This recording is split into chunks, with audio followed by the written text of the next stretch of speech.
So why is the binary search more efficient than the linear search algorithm?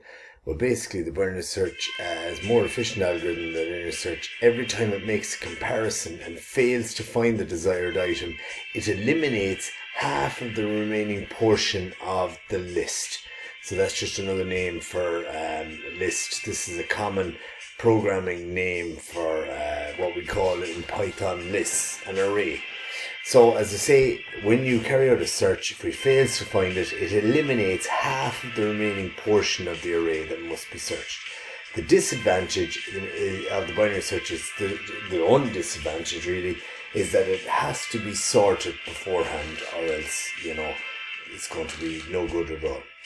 So in terms of comparing linear and binary search, the linear search, the algorithmic complexity, linear search is very simple, the binary search is more complex.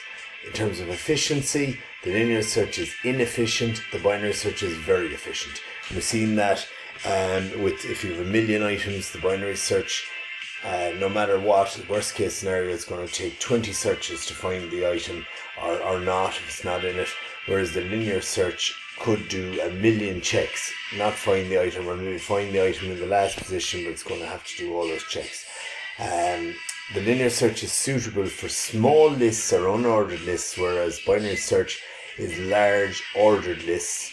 And in terms of data ordering, the data set does not need to be ordered for the linear search. That's one good thing about the linear search.